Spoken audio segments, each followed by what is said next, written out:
There is a pattern in American history so precise, so mathematically improbable, that historians who encounter it for the first time tend to go back and check their sources. Not once, not twice, but 3 separate times across 4 decades, the same man found himself in the gravitational pull of a presidential assassination. He did not seek this out. He held no political office that placed him near power. He was not a bodyguard, not a soldier, not an agent of the state. He was, by his own repeated insistence, simply a private citizen who wanted nothing more than to be left alone to live a quiet life on the margins of history. History refused. He was present or proximate when his father was shot at Ford's Theater in 1865. He was standing in a Washington train station when the second president was struck down in 1881.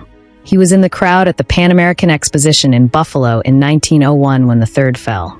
3 presidents, 3 assassinations, 1 man. For decades, he eventually refused all future invitations to attend public events with sitting presidents. He wrote, in a private letter near the end of his life, that he felt he was somehow a harbinger of catastrophe, that his presence near power had become a kind of curse he could neither explain nor escape. He was the son of the greatest president in American history. He was the last surviving member of the most famous family in the nation, and he spent the majority of his long life desperately, unsuccessfully, trying to disappear from the story that kept finding him. His name was Robert Todd Lincoln, and this is what fate did to him. Quick pause before we go any further.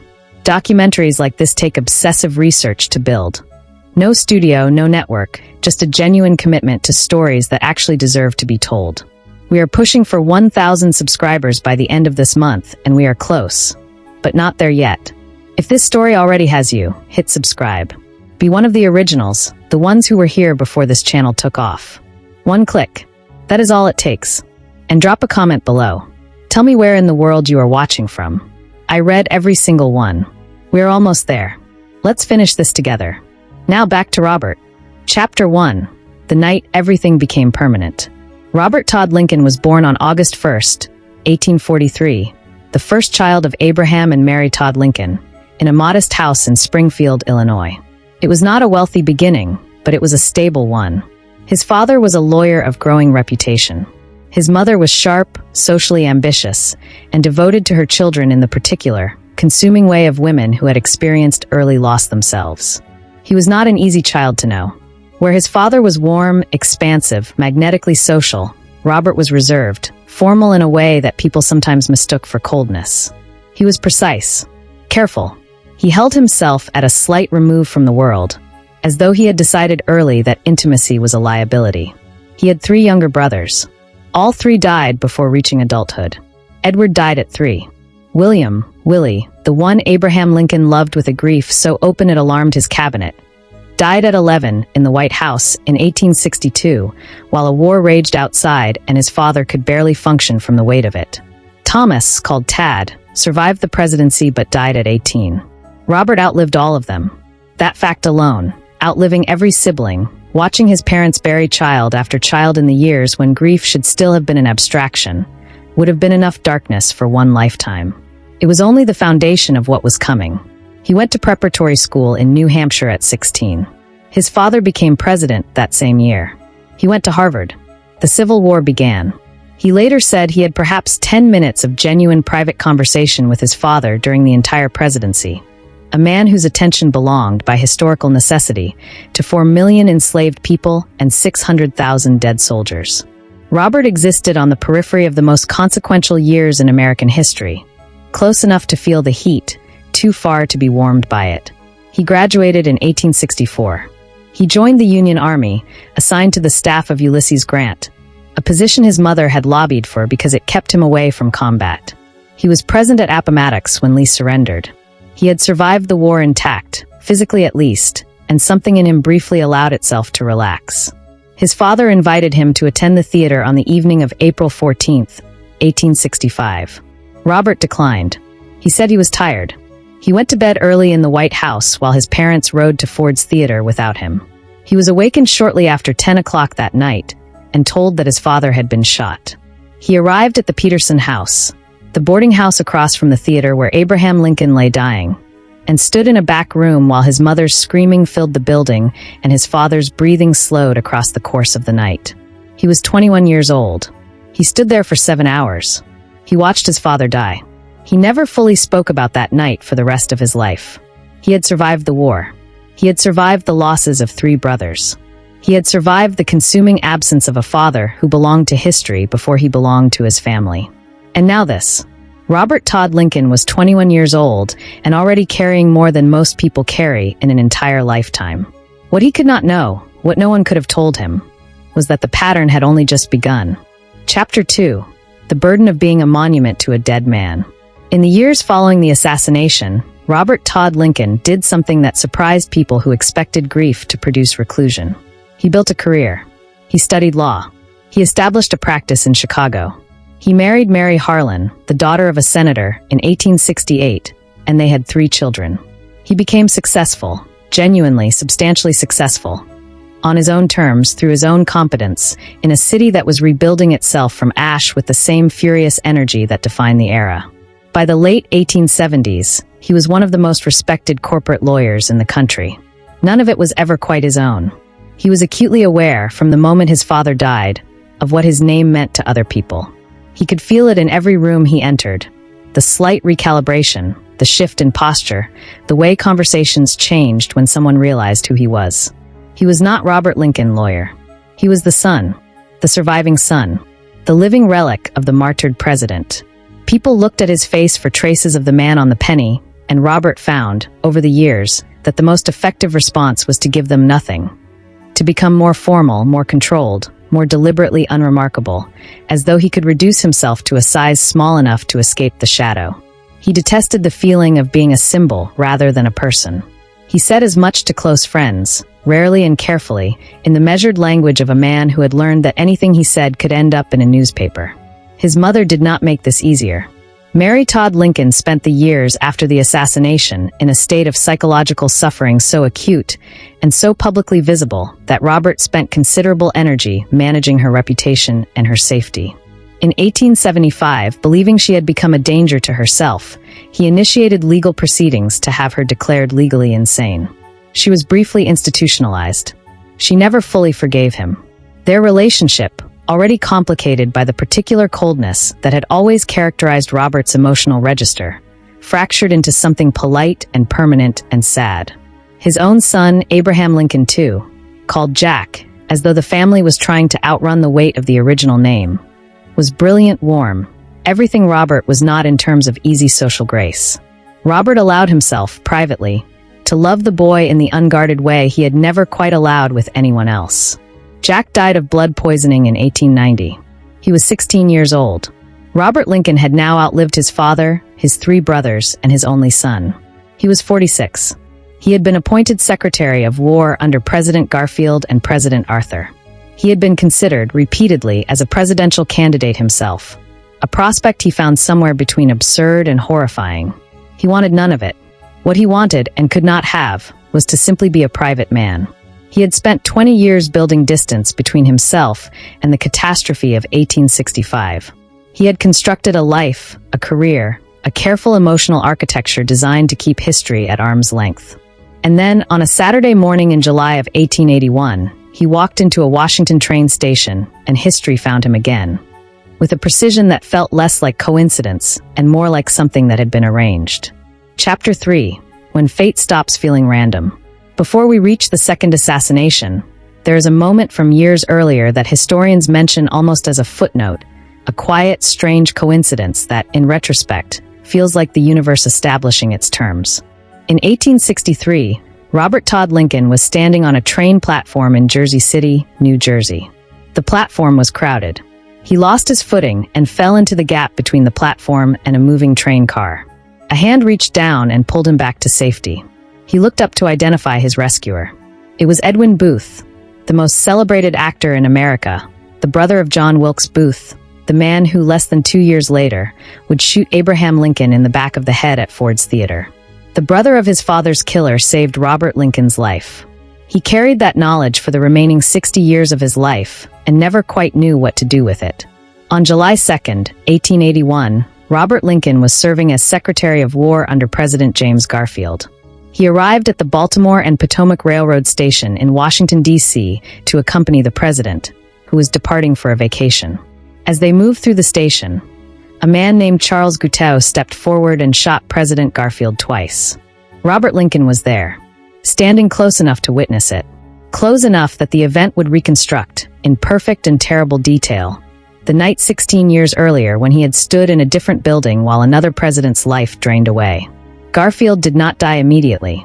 He lingered for 11 weeks in an agony prolonged and arguably worsened by the medical interventions of the era. Robert Lincoln visited him. He watched a president die by degrees slowly in a way that his father, mercifully, had not. Garfield died in September 1881. He was the second president assassinated in Robert Lincoln's proximity. Robert said little publicly. He returned to private law practice after his tenure as Secretary of War ended. He became president of the Pullman Palace Car Company, one of the most powerful corporations in America, and moved through the Gilded Age with the quiet, formidable competence that had always characterized his professional life. He became wealthy. He built an estate in Vermont called Hildene, a place of deliberate seclusion, far from Washington, far from the machinery of politics, far from the events that kept finding him. He thought, perhaps, that he had finally placed enough distance between himself and fate. 20 years passed. The country changed around him. A new century arrived. And in September of 1901, Robert Todd Lincoln received an invitation to attend the Pan American Exposition in Buffalo, New York, where President William McKinley would be greeting members of the public. Robert Lincoln accepted. He had no particular reason to refuse. He had no way of knowing that the arithmetic was not finished with him yet. Chapter 4, The Breaking Point. September 6, 1901. The Temple of Music at the Pan American Exposition in Buffalo, New York, was decorated in the triumphant style of an era that believed progress was both inevitable and permanent. President William McKinley stood in a receiving line, shaking hands with members of the public, performing the accessible democracy that American presidents had performed since the beginning of the Republic. Robert Todd Lincoln arrived at the exposition grounds. He was 57 years old, gray, dignified, moving through the world with the measured deliberateness of a man who had long since made his peace with public life's demands, even if he had never made his peace with its intrusions. He was somewhere on the grounds, approaching the Temple of Music, when the shots were fired. Leon Zalgas, standing in the receiving line with a pistol concealed beneath a handkerchief, shot President McKinley twice in the abdomen at close range. The crowd erupted. The careful architecture of the afternoon collapsed into chaos in the space of seconds. Robert Lincoln heard the commotion. He understood, with a comprehension that required no information beyond what his own life had taught him, what had happened before anyone confirmed it. McKinley did not die immediately. The initial medical reports were cautiously optimistic. The wounds, the physicians suggested, were serious but potentially survivable. For 8 days, the country held a collective breath. Robert Lincoln, who had watched his father die across a single terrible night and watched Garfield die across 11 terrible weeks, allowed himself, briefly, carefully, to believe that this one might end differently. McKinley died on September 14, 1901, of infection from his wounds. He was the third president to be assassinated in American history. He was the third president to die, while Robert Todd Lincoln was somewhere nearby. The arithmetic, as Robert later described it in private correspondence, was almost impossible to process. 3 presidencies, 3 assassinations, 40 years. One man, present each time, by no design of his own, through no ambition or intention or professional proximity that could rationally explain the pattern. He was not a superstitious man. He had been raised by a father who approached the world through reason and by a profession that demanded evidentiary logic. But after Buffalo, something shifted. He became more withdrawn than he had ever been. He declined invitations. He retreated further into Hildene, further into the deliberate quiet he had been constructing for decades. And he made a decision that he communicated, with characteristic understatement, to those around him. He would no longer attend public events where a sitting president was present. He had been invited by fate to witness too much. He was finally removing himself from the invitation list. He had built everything a man could build: career, family, fortune, reputation. He had survived losses that would have destroyed most people. And now, at 57, he had arrived at a conclusion that no amount of wealth or competence or careful emotional management could argue with. His presence near power was not coincidence. It was a pattern, and the only rational response to a pattern you cannot explain is to refuse to participate in it any further. Chapter 5. The Man Who Outlived Everything. Robert Todd Lincoln lived until July 26, 1926. He was 82 years old, an extraordinary age for his era, and a span of years that gave him the particular perspective of someone who had watched an entire world disappear and be replaced by another. He had been born before the telegraph was widely used. He died in the age of the automobile and the radio. He had watched the country tear itself apart and stitch itself back together. He had stood in the presence of Grant and Sherman and witnessed the end of the Civil War. He had navigated the Gilded Age, the Progressive Era, and the opening years of the 20th century with the composed, watchful intelligence of a man who had learned very early that history was not a spectator sport, that it reached into private lives without permission and left marks that did not fade. He burned a significant portion of his father's personal papers. Historians have never fully forgiven him for this. His reasons, characteristically, he kept to himself, though the most plausible interpretation is that a man who had spent his entire life managing the distance between himself and the Lincoln mythology was not prepared, even at the end, to give the public more material with which to continue the work. He was protecting something, whether it was his father's privacy, his own, or some final boundary between the historical record and the human being behind it, he never explained. He left Hildene to his daughter Jessie, the last of his children to survive him. He had outlived his father, 3 brothers, his only son, his wife, and 2 of his 3 daughters. He had outlived, in a sense, the entire world he had been born into. He was buried at Arlington National Cemetery, a validation of sorts that the country whose story had consumed his entire life acknowledged, at the end, that he had been part of it. On his gravestone, his name, his dates, and the single identifying line that he had spent 82 years attempting to complicate, to escape, and finally, quietly, to simply carry. Son of Abraham Lincoln. He had never been able to outrun it. The name that history gave him before he was old enough to choose a name for himself was the first thing written on his gravestone and will be the last thing anyone reads when they visit the grave. Robert Todd Lincoln did not seek history.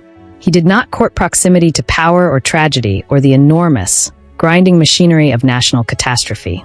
He asked repeatedly and with genuine feeling to be left alone, to be a lawyer, a businessman, a father, a man who happened to share a name with a monument. History said no, every single time. And that, in the end, is what makes his story not merely strange but genuinely haunting. Not the coincidences themselves, remarkable as they are, but the man who endured them. Quietly, formally, without breaking, carrying the weight of a name that was never quite his own, in a story that was never quite his to tell. Robert Todd Lincoln asked for nothing from history. History gave him everything, and none of it was what he wanted. If this story stayed with you, subscribe. We are this close to 1,000 subscribers this month. Don't be the person who watched the whole thing and kept scrolling. One click. Right now. Drop a comment below. Tell me where in the world you are watching from. Tell me which part of Robert's story hit you the hardest. I read every single one. There are more stories like this one waiting. Stories about people trapped by fate, by legacy, by names they did not choose and could not escape. Be here for them. Subscribe. Comment. And I will see you on the next one.